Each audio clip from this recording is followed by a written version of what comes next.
네, 이번 강연은 건국대학교 소아청소년과 김민희 교수님께서 미숙아의 현황, 문제점과 대책 주제로 여러분 앞에 서십니다. 박수 부탁드립니다. 김민희 교수님은 현재 대한주산의학회 명예회장을 역임하고 계십니다.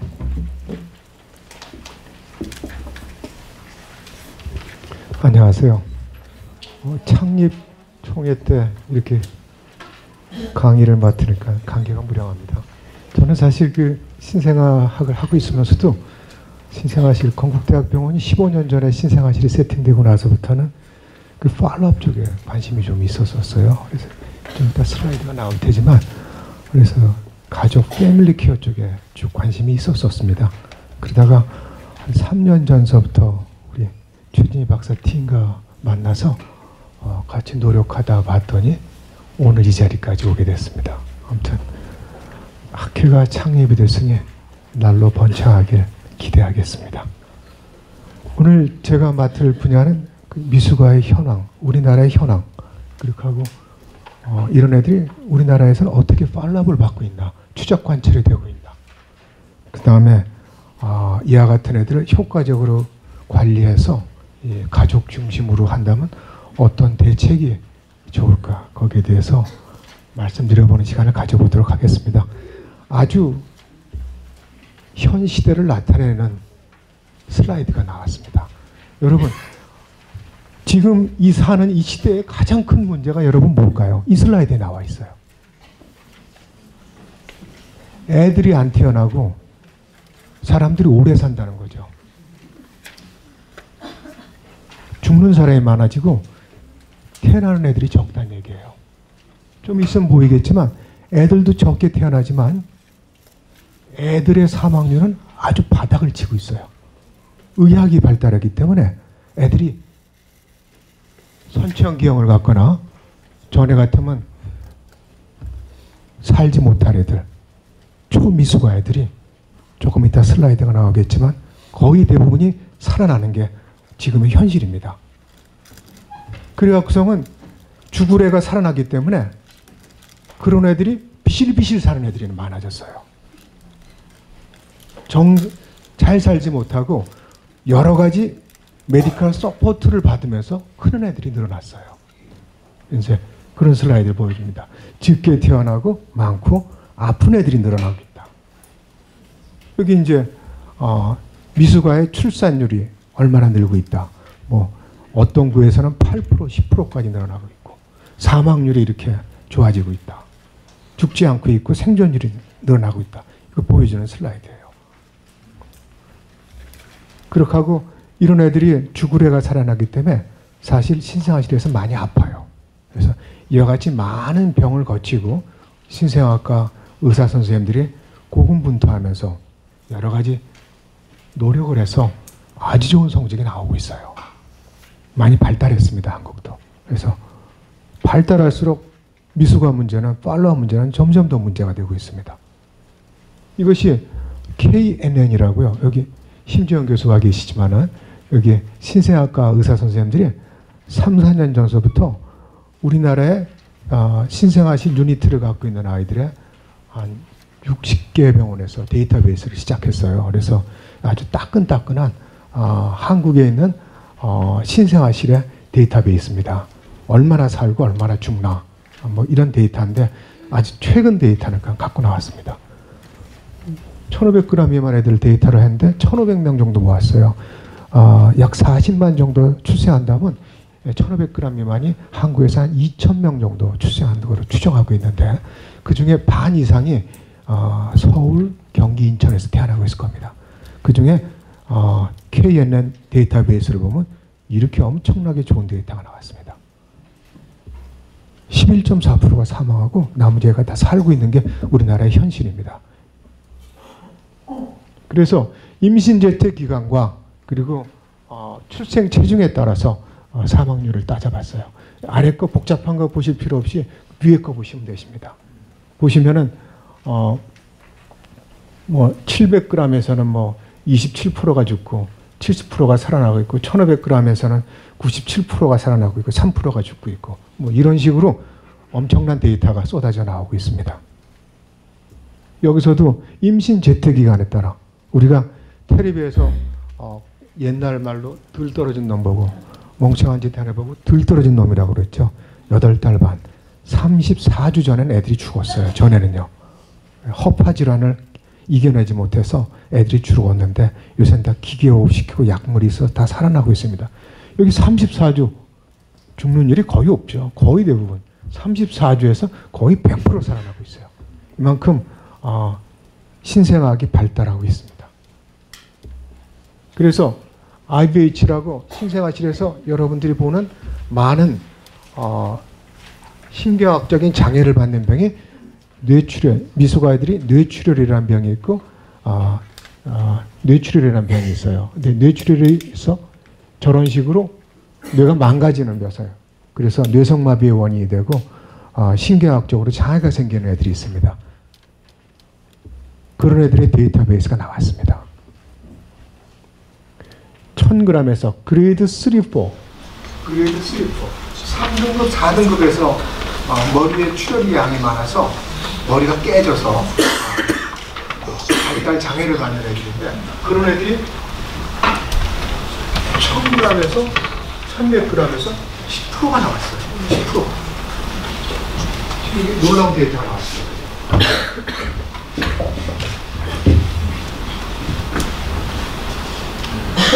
그리고 백질 연화증, 애들이 바보가 되는 세레브랄 팔시, 뇌성마비가 되는 굉장히 그 중요한 원인 중에 하나죠. 세레브랄 팔시, 백질 연화증의 인시던스도 1000g에서 1500g 보면 뭐 11.5%, 6.5% 이런 엄청난 데이터가 한국에서 쏟아져 나왔어요. 물론 100% 커버한 데이터는 아닙니다. 하지만 이렇게 변하고 있다는 걸 보여주고 있어요. 그런데 이런 애들의 데이터를 보면은 거의 대부분 약 1kg 미만에서 신경학적인 이상이 약 20%에서 뇌성마비는 5에서 뭐 10% 정도 뭐 이런 식으로 데이터베이스가 나오고 있어요. 이게 뭐 100%는 아니지만은 어디에서 나온 데이터 중에요. 우리나라는 좀 이따 가르쳐 드릴게요. 이거 뭐 보면은 약 20%에서 미숙아 애들 1000g 미만에서 다른 나라 데이터베이스를 보면 20%에서 신경학적으로 인지작용과 여기 모토, 움직이는데 감각 이런 데 이상이 있지 않을까 추정하는 데이터가 나오고 있습니다. 또 그리고 요새 문제가 되는 오티즘, 여기 오티즘 관심 있는 선생님들 많으시죠? 오티즘이 약 5에서 8%, 평상시보다 한 4배 정도 많은 데이터베이스가 나오고 있어요. 그래서 이와 같이 아이들이 죽지 않고 살기 때문에 또 그리고 병원에 오래 있다 나오고 아픈 애들이 늘기 때문에 미숙아 출신 애들의 추적 관찰은 좀 더 촘촘하게, 좀 더 철저하게 또 그리고 오래 끄는 일이 발생하고 있고 앞으로 그런 것들이 필요하게 됐습니다. 그래서 미숙아는 여기서 본 대로 CT에서 MRI에서 뭐 10% 20% 나왔으니까 나머지는 다 정상이 됐으면 우리의 마음이죠. 그렇지만은 애들이 퇴원 직후에 가장 쉽게 알아볼 수 있는 예후를 판가름하는 건 물론 MRI나 CT가 될 수 있겠지만은 사람마다 개개인마다 다 다릅니다.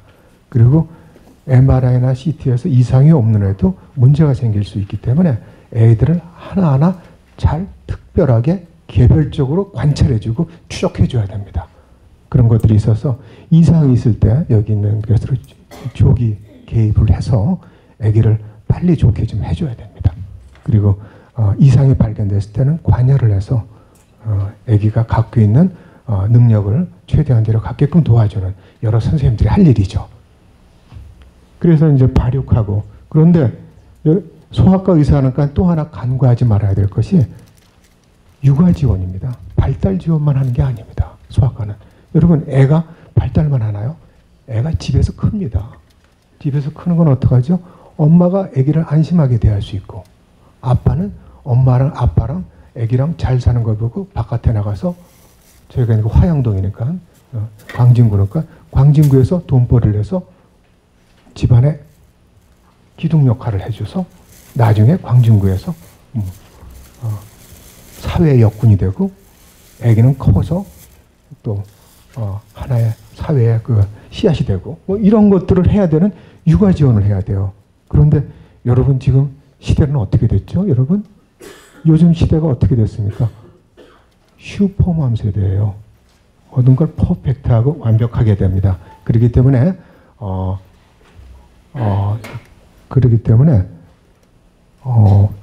미숙아는 잘못될 수 있다는 생각을 들으면서 육아의 불안이 겹쳐 있기 때문에 이러한 것들에 대한 케어가 중요합니다. 그래서 한국의 팔로업의 추적 관찰의 프로그램은 이게 우리나라에서 제일 좋은 대학병원의 팔로업 프로그램이에요. 그래서 한국에서는 아직 추적 관찰 프로그램이 각각 있고 각 대학마다 흩어져 있기 때문에 체계적으로 데이터베이스가 안 돼 있고 또 그리고 여기서 선생님들 모인 것처럼 다직종으로 관여를 못하고 있습니다. 그리고 관여자들이 지식을 공유해서 아기들을 효과적으로 대처를 못하고 있는 것이 우리의 현실입니다. 그렇게 해서 이것은 아까 본 대학병원에서 18개월의 베일리 스코어 내는 것이 우리나라의 팔로업, 신생아실의 팔로업의 현실이고 아까 본 KNN에서 드디어 팔로업 케이스를 발표한다고 11월 말에 발표한다고 심지원 선생님이 가르쳐 주셨어요. 그래서 우리나라 18개월 때 베일리 스코어가 스케일링이 몇 % 하냐 했지? 놀랍다고 KNN 데이터에서 11월 말에 나올 데이터에서 18개월 때 거기서 졸업한 우리나라에서 제일 좋은 병원에서 졸업한 신생아실 졸업한 미숙아들이 18개월 때 베일이라는 심리학 검사를 하는 테스트율이 놀랍게도 이거밖에 안 되더라고요.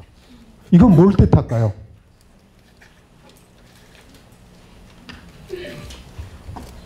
팔로업률을 늘려주고 아기가 집에서 엄마가 아기한테 관심을 갖게 해주고 아기를 데리고 병원에 나가고 이런 것들이 중요합니다. 그래서 이런 데이터, 이런 일이 나옵니다. 애들이 집에 가서 이런 일을 당하고 있어요. 보세요. 갈 때 이렇게 호흡기도 달고 나가는 애들이 간혹 있어요. 그래서 미숙아 애들은 이렇게 많은 걸 하고 있어요. 사실은 데이터에서. 그런데 퇴원 후 관리는 이런 식으로 전혀 모르는 거 일이 벌어지고 그리고 미숙아 애들은 크는 게 다른 애들이랑 달라요. 거기에 대한 정보랄지 그리고 뭐 이런 것들이 안 되고 있어요. 그래서 제가 이 자리에서 여러 선생님들한테 말씀드리고 싶은 것은 물론 선생님들도 다 알고 계시더라고요. 그 발달을 알기 위해서 이상을 찾기 위한 슈퍼 이상 측정이 아니고 여기 보면 장애의 슈퍼 조기 발견 위한 신경학적 검사가 아니고 안정감을 갖고 집안에서 잘 살게끔 그 다음부터 문제가 생겼을 때 결정해 나가고 우리가 여러분 잘 아시죠? 이와 같이 고생하는 미숙아 애들이 디펙트가 의심되는 미숙아 애들이 장애 진단 받기 전까지는 한국에서 도와주는 데 아무도 없어요. 장애 진단이 들어가야지만 어디 가서 뭘 할 수 있어요. 0살서부터 장애 진단 뛰는 선생님들이 2살 반이나 3살부터 뛰어요. 2살부터 보인다. 보는 건 저도 6개월, 8개월이면 알아요. 여기 다 나와요. 그렇지만 그런 것들이 도와주는 것이 이번 조기 개입의 역할 중에 하나라고 생각합니다. 그래서 장애를 진단하는 것보다는 패밀리 서포트를 해서 다직종이 커뮤니케이션을 가서 충분한 시간을 갖고 디펙트, 신경학적 이상을 찾는 것보다는 시간을 두고 경찰을 관찰해서 그것이 객관화가 됐을 때 관여해주고 부모가 제일 하고 싶은 거 바라는 걸 해결해 주는 것이 바로 이런 애들이 안심하고 집에서 클 수 있는 방법 중에 하나라고 저는 생각합니다. 그리고 조기개입, 아까 말씀하셨죠? 조기개입 팀이 있고 사실 신생아과 의사는 팔로업 추적 관찰에서 코디네이터 역할이에요. 그리고 스크린 정도만 할 거고 스케일 같은 것은 사이콜로지스트나 심리학자들이라고 다른 사람들이 다 하는 거예요. 그래서 여기서 이따 최진희 박사께서 얘기하실 가족중심 계획은 이렇게 하고 있고 조기 개입은 뭐 이따가 얘기가 또 나올 겁니다. 그래서 발달할 수 있는 갭을 최대한도로 올려줘서 자기가 갖고 있는 능력을 최대로 끌어들이게 여기 있는 애들을 일로 끌어올리려고 노력하는 과정이다. 이건 미국의 프로그램. 이것도 미국의 얼리 인터벤션 프로그램 결과 보여주고 있고요. 이것은 제가 일본에 가서 이 프로그램 보고 왔었어요. 그래서 미숙아 팔로업 프로그램은 지역 중심과 병원 중심이 있더라고요. 우리나라는 병원 중심에서 하고 있어요.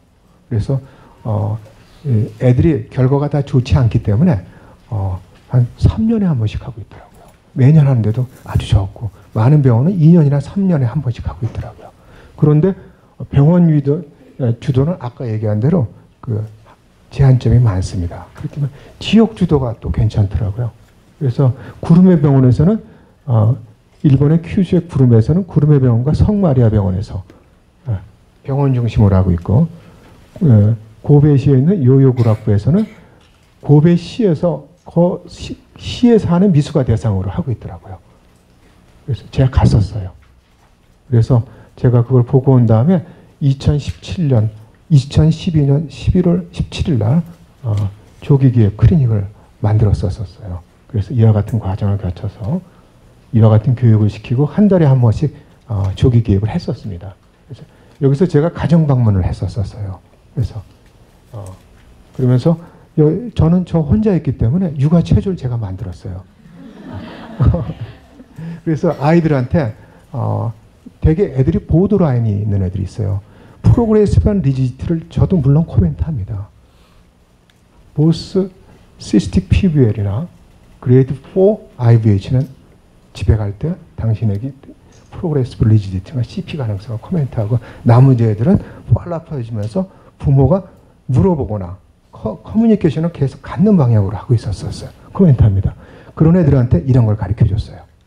이런 식으로. 제가 뭐 엉덩이 채서 뭐 이렇게 나름대로 해갖고서는 0개월서부터 12개월까지 집에서 체조를 시키고 문제가 심각한 애는 리헵으로 컨설트를 냈어요. 그래갖고서 주사내학회 결과를 마터널 디프레션 스코어가 어쩌고 좋아졌다는 걸 발표했었고 그 다음에 14년 5월 17일 날 서초구청에서 28명의 미숙아 애들을 했는데 여긴 28명이라 데이터를 못 뽑았어요. 그러다가 여기 보면 17년 4월 1일 날 우리 최진희 박사 팀을 만들어서 해서 해외학회 이렇게 보고를 했습니다. 그리고 이거는 이제 이따가 최진희 박사가 얘기하실 내용인데 하는데 미국에 있는 애들과 한국에 있는 애들이 어떻게 차이나게 대우를 받고 있나 이런 것들입니다. 그리고 제가 이 자리를 그래서 대책으로 건의하는 것은 이것이 한국에서 미숙아를 하면은 보조금을 받아요. 보조금을 받기 위해서 쓰는 신청서예요. 이거를 일본에서는 우에다시라고 아주 시골에 있는 시예요. 거기서는 비슷한데 의사의 소견을 쓰게 하고 있어요. 그래갖고서는 저는 병원이나 그 다음에 환자, 그 다음에 여기 코디네이터 역할을 해주는 저기 직원들, 그러니까 시청이나 보건소, 아까 중구 말씀하셨죠. 중구 보건소랄지 중구청에서 한 사람의 코디네이터가 나와서 문제가 있는 애들한테 우리 얼리 인터벤션 팀을 서로 관여해서 이렇게 이 세 사람이 한 달에 한 번 정도 미팅을 해서 우리 군내에서 몇 명 있나 이런 애들을 도와줄 수 있는 프로그램이 뭐가 있나 이렇게 하면은 조기 개입이 좀 더 사회에 파고 들어가지 않을까 생각합니다. 여러분 감사합니다.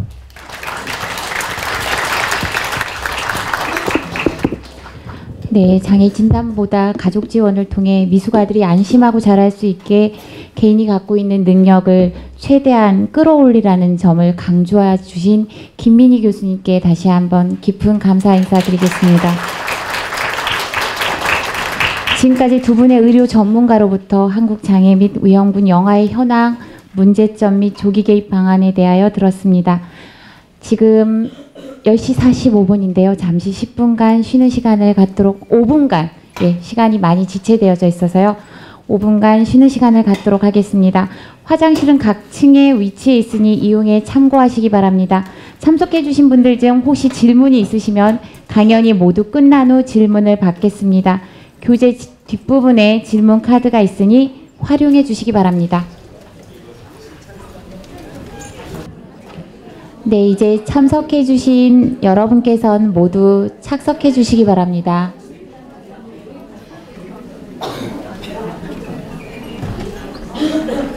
2부 시작하기 전 창립기념 심포지엄을 후원해 주신 곳을 소개해 드리겠습니다. 풀무원 푸드머스와 프리미랩입니다.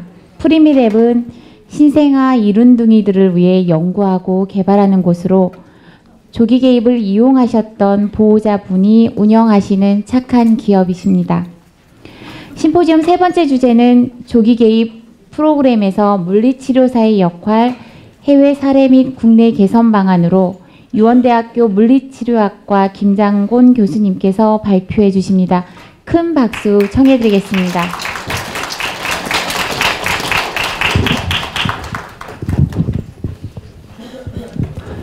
네, 반갑습니다. 유원대학교 물리치료학과 김장곤이고요. 예, 저도 이제 학교에 가기 전에 복지관에서 오랫동안 근무를 하면서 운동 발달 장애가 있는 아동들에 대한 조기 개입에 대해서 많이 고민을 했었는데요. 이렇게 최진희 박사님 통해서 많은 전문가들이 함께할 수 있는 이런 협회가 창립된 것에 대해서 대단히 기쁘게 생각을 합니다. 예, 제가 말씀드릴 내용은 지금 해외에서 물리치료와 관련돼서 조기 개입이 진행되고 여러 가지 프로그램이 진행되고 있는데요. 그중에 대표적인 프로그램을 좀 소개시켜 드리고 이렇게 변하고 있구나, 그리고 우리도 많이 변해야 된다라는 것에 대해서 좀 말씀드리고자 합니다. 먼저 이제 미국에서 진행되고 있는 그 스타트 플레이라는 프로그램인데요. 이거 같은 경우 운동 발달 지연이 있는 아동을 대상으로 물리치료 조기 개입 프로그램이 얼마나 효과가 있는지 검증하는 프로젝트입니다. 미국에서 이제 교육부의 지원을 받아서 진행이 되고 있고요. 현재 진행 중인 프로그램이고, 네, 2019년도에 종료 예정입니다. 그래서 현재 진행되고 있고요. 5개 대학의 전문가들이 참여를 하고 있습니다. 그래서 여기는 홈페이지 화면을 좀 캡처를 했고요. 참여하고 있는 여러 연구자들 명단이 있는데 이 중에 사실 저희 한국분도 계십니다. 네, 제가 지금 같이 하고 있는 대한소아청소년 물리치료 학회의 국제이사신데요. 외국에서 공부를 하고 이제 국내에 들어왔는데 사실은 마땅히 할 수 있는 일들이 없다 보니까 지금 다시 미국으로 가서 이 프로그램에 참여를 하고 있습니다. 이 프로그램에 대한 간단한 소개를 하자면은요. 자, 물리치료가 이제 조기 개입이 효과적이다라는 거에 대해서 이제 많이 알려져 있긴 하지만 사실 과거의 관점으로서만 접근을 했을 때 과연 효과가 있는지 여기에 대한 의문점들이 많이 있어서 과거의 접근과 다르게 새로운 접근을 통해서 우리가 효과성을 좀 높다, 새로운 접근들이 높다라는 걸 검증하는 프로젝트입니다. 과거의 접근은 운동 발달 기준에 얼마나 도달을 하는지, 즉 아이가 목을 가누는지 서는지 걷는지 이런 기준들을 맞추고자 하기 위한 노력들로 물리치료가 진행이 됐었던 거죠. 근데 최근에 여러 가지 연구 결과 이러한 것들은 효과성이 떨어지고요. 아이가 스스로 탐색하면서 상호작용하고 주변 학습을 위한 유용한 운동 습관을 익히는 것이 굉장히 효과적이다 라고 얘기하고 있어서 이에 대한 효과성을 구체적으로 검증하기 위한 프로젝트로 진행되고 있는 것입니다. 그래서 대상은 이제 7에서 16개월 정도 아동을 가지고 신경운동 발달에 문제가 있는 영아를 대상으로 프로그램이 지금 진행이 되고 있습니다. 그래서 주로 되고 있는 건요, 시팅에 대한 기술들을 습득을 하고 그 다음에 뻗기, 리칭에 대한 것들을 잘 익히게 한 다음에 이걸 통해서 스스로 문제 해결할 수 있는 아이들이 문제 해결을 할 수 있는 기회들을 주는 것을 중점적으로 하고 있습니다. 영상이 하나 있는데요. 이거는 이제 그 실제 프로그램을 진행하는 내용들의 영상은 좀 구하기가 어려워서 준비하는 과정에 있는 영상입니다. 네.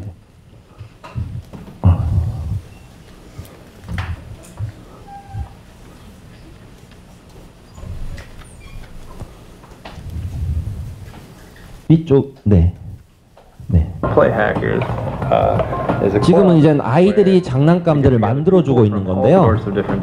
일반적으로 사용되는 장난감들은 아이들이 쓰기에는 너무 버튼도 너무 작고 원활한 조작을 하기 어려운 게 있어서 그런 부분들을 이제 고쳐주는 겁니다, 전문가들이. 그래서 가정에서 이런 것들을 잘 써서 잘 앉아있고 잘 조작하고 성취할 수 있게끔 도와주는 건데요. 네, 그래서 이렇게 앉는 장난감들, 자동차 장난감 같은 걸 수정을 해주는 부분들입니다.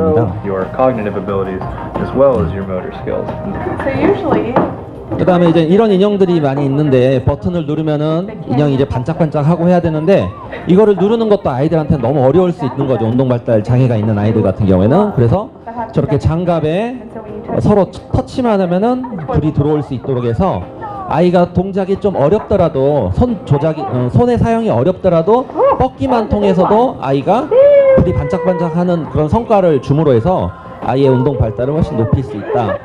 그래서 이런 것들을 아이에 맞게끔 먼저 구성하는 작업부터 출발을 하게 되는 겁니다. 그래서 아이의 특성에 맞는 이런 장난감들을 통해서 이런 상황에 맞는 감각적인 부분들이 적절하게 맞는 활동들이 물리치료의 효과, 조기 개배의 효과가 많이 있다라는 접근들을 하고 있는 부분입니다.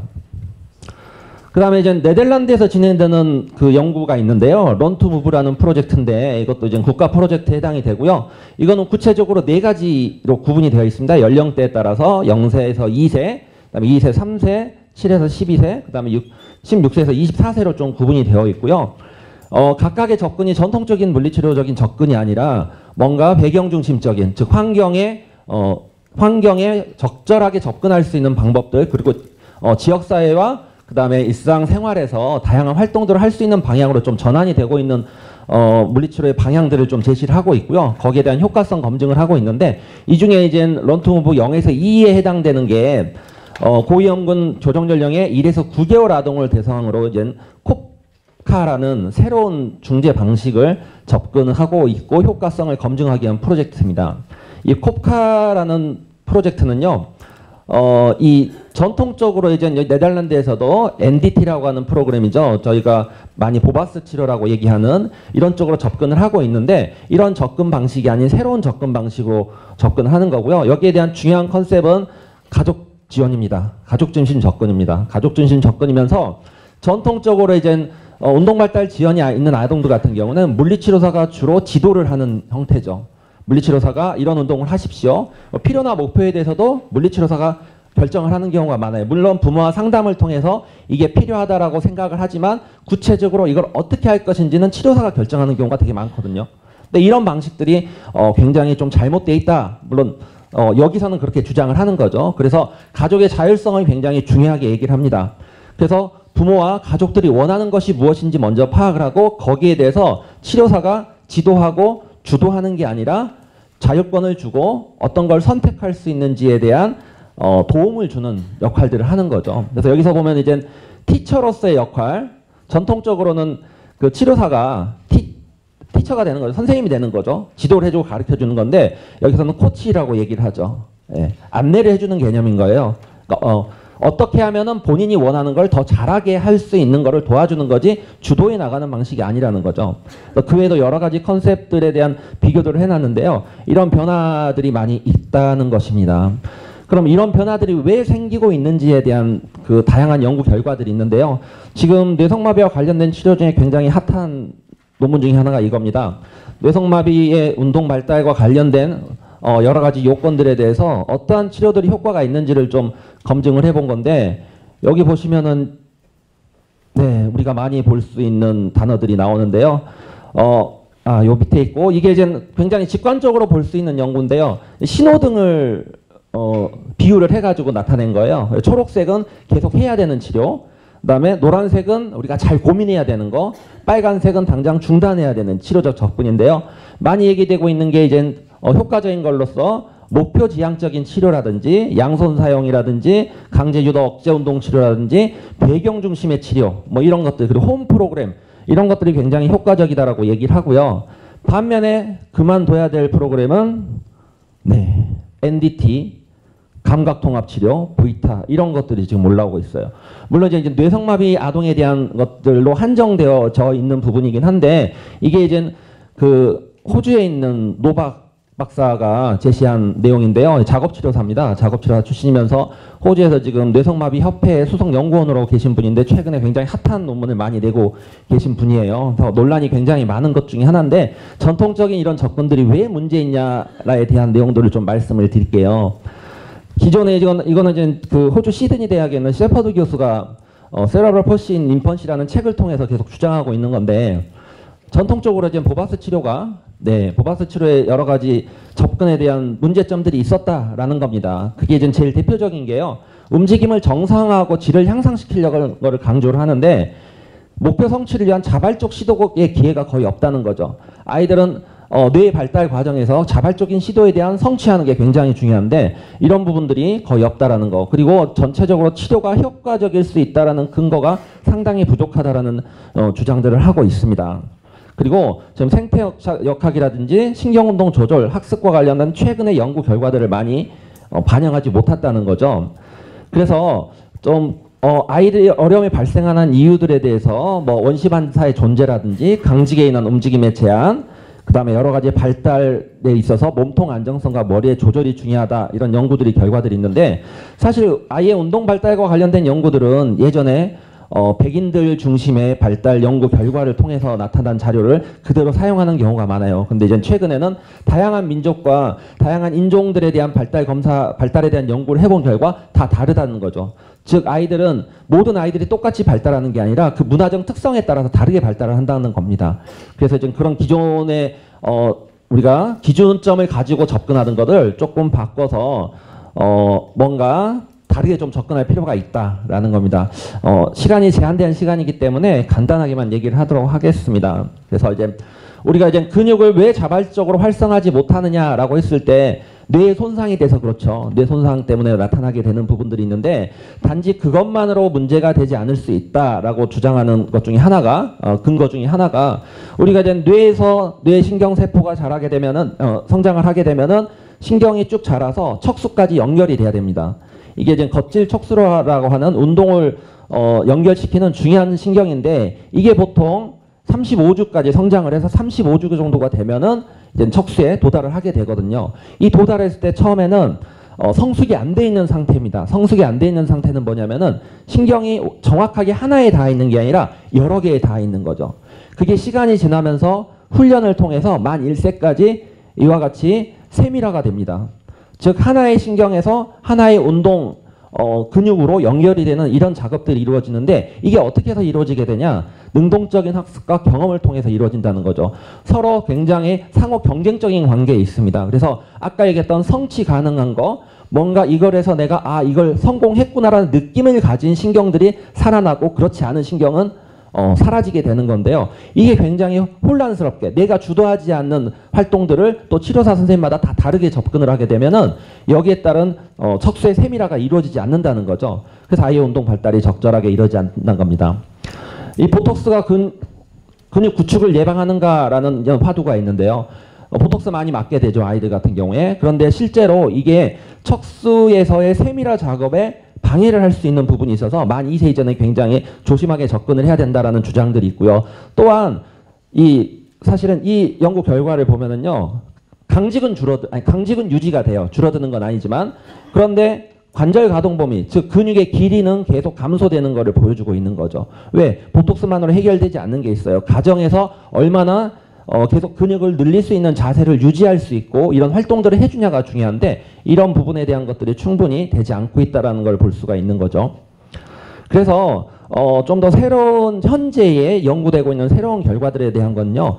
자발적 시도에 의해서 일어나야 된다는 거죠. 그래서 자발적 시도가 굉장히 필요하고요. 효과적인 학습 환경을 구성하는 게 중요하고 활동 특이적인 훈련이 필요하다는 거예요. 그리고 발로 체중 지지하는 활동들이 굉장히 이른 시기부터 필요하다라고 주장을 하고 있습니다. 그래서 영아 같은 경우에 특히 첫 1년 굉장히 중요한 시기예요. 이 시기에 조기중재가 굉장히 중요한 부분이고 본질이다라고 주장을 하는 분들이 많이 있고요. 그래서 이 다리 움직임 유도하는 게 굉장히 중요해서 손을 통한 탐색보다도 발을 통한 탐색이 먼저 이루어져야 된다라고 얘기를 하고 있습니다. 그래서 몇몇 연구들에서는요. 아이가 이제 2개월, 3개월 된 아이들이 발을 뻗어가지고 어떠한 지점에 닿았을 때 불이 나온다든지 소리가 나온다든지 이러한 자극들을 통해서 아이가 이제 상황학습이 되는 거죠. 이렇게 하니까 이게 되더라. 이런 발차기 훈련을 시켰을 때 보행이 굉장히 빨리 일어나다라는 연구 결과들이 많이 있어요. 그래서 보행에 대한 발차기 훈련들, 누워있는 상태에서도 발을 효과적으로 쓸 수 있는 활동들이 필요하고요. 손을 통한 탐색은 6개월 정도에서부터 적극적으로 해주는 게 굉장히 좋다라고 얘기를 합니다. 손을 위한 탐색 활동은 아까 이제 영상에서 우리가 그 스타트 플레이 영상에서 보는 것처럼 아이가 쉽게 뭔가 거기에 대한 반응이 나오는 이런 상황들을 많이 만들어줬을 때 아이의 발달이 굉장히 잘 일어나기 때문에 이러한 형태의 변화들이 많이 일어나야 됩니다. 사실은 제가 이제 국내 현황에 대해서 좀 말씀을 드려야 되는데 PPT 자료는 만들지 않았습니다. 왜냐하면은 지금 현재 이제 국내 같은 경우에는 물리치료사나 작업치료사가 방문해서 가정에서 하는 것 자체가 불법인 상황이 되기 때문에 어려움이 많이 있거든요. 그리고 지금 보시다시피 물리치료의 방향들도 굉장히 특히 영아에 대한 물리치료 접근은 병원 시스템 안에서 하기에는 조금 한계가 있는 부분들이 있습니다. 그래서 실제로 방문을 해서 가정에서 보호자 지도하고 지도를 하면서 접근할 수 있는 여러 가지 사회적 여건이 마련될 필요가 있지 않나라는 생각을 하면서 저희 강의를 마치도록 하겠습니다. 감사합니다.